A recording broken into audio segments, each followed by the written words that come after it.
এবং এই টাকা কিভাবে আত্মসাৎ হয়েছিল সেটা সে 620 পাতার রিপোর্টে দাখিল করেছিল। কিন্তু টাকা যারা ফেরত পাওয়া যাবে, যারা আত্মসাৎ করেছে তাদের বিচার হবে এবং সে রাষ্ট্রের জন্য কাজ করার প্রতিদান হিসাবে রাষ্ট্রীয় স্বীকৃতি পাবে।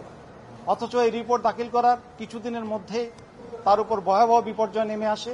প্রথমে একের পর এক শোকজ দেওয়া হয়, পরবর্তীতে শোকজের পরে প্রথমে বিভাগীয় মামলা নম্বর 6 দায়ের করা হয় তার 2021, তারপরে বিভাগীয় মামলা 8 দায়ের করা হয় এবং বিভাগীয় মামলা 9 দায়ের করা হয়।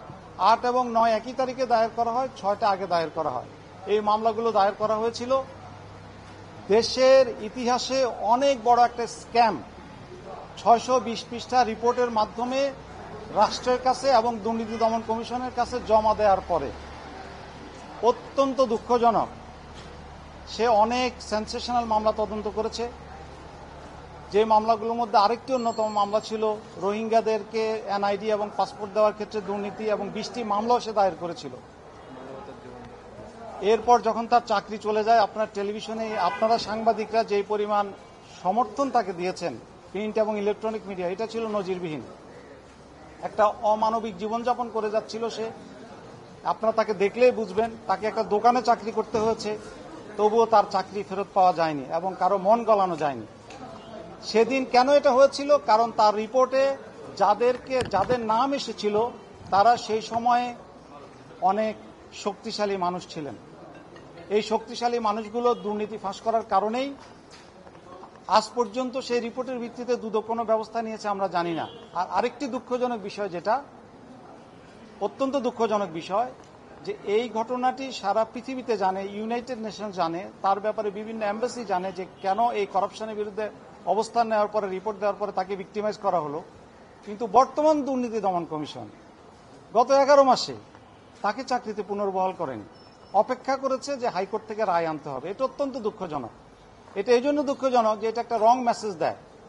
সত্য না হওয়া সত্ত্বেও এই মেসেজ দেয় যে যারা শক্তিশালী তাদের বিরুদ্ধে যেই যখন ব্যবস্থা গ্রহণ করুক বা দুর্নীতি ফাঁস করুক, কোন সরকার থাকলো এটা গুরুত্বপূর্ণ বিষয় নয়, কোন কমিশন থাকলো এটা গুরুত্বপূর্ণ বিষয় না। বিষয়টা হলো তারা সবসময় শক্তিশালী। আমরা বিশ্বাস করি এই রং মেসেজটা আর যাবে না। কোর্টের বারান্দায় ঘুরতে হয়েছে প্রশাসনিক আদেশে বর্তমান দুর্নীতি দমন কমিশন, যেটা 5ই আগস্টের বিপ্লবের পরে, অভ্যুত্থানের পরে জনগণের আশা-আকাঙ্ক্ষার প্রতিফল হিসাবে সৎ মানুষদের দ্বারা গঠিত হয়েছে, তারা অন্তত এই 11 মাসে এর কষ্ট, এর অমানবিক জীবনযাপন কিছুই কনসিডারেশনে নিয়ে তাকে পুনর্বহাল করেন নাই। একটা 2 লাইনের চিঠি যথেষ্ট ছিল শরীফকে পুনর্বহাল করার জন্য। সেটা ছিল যে অর্ডার তারা ইস্যু করেছিলেন সেটা শুধু তারা বাতিল করা প্রয়োজন ছিল, কিন্তু তারা সেটা করেননি। সেখানে এত ছোট একটা কর্মচারী এত হাই আপসদের বিরুদ্ধে ইনভেস্টিগেশন করলো, এত ছোট একটা কর্মচারী এত লোভ সংবরণ করলো, এত প্রেসার বহন করলো, এত প্রেসার অতিক্রম করে কর্মচারী হিসেবে সার্ভ করেছে, কমিশনকে সার্ভ করেছে, তার জন্য তাকে সঠিক পুরস্কার প্রদান করবে।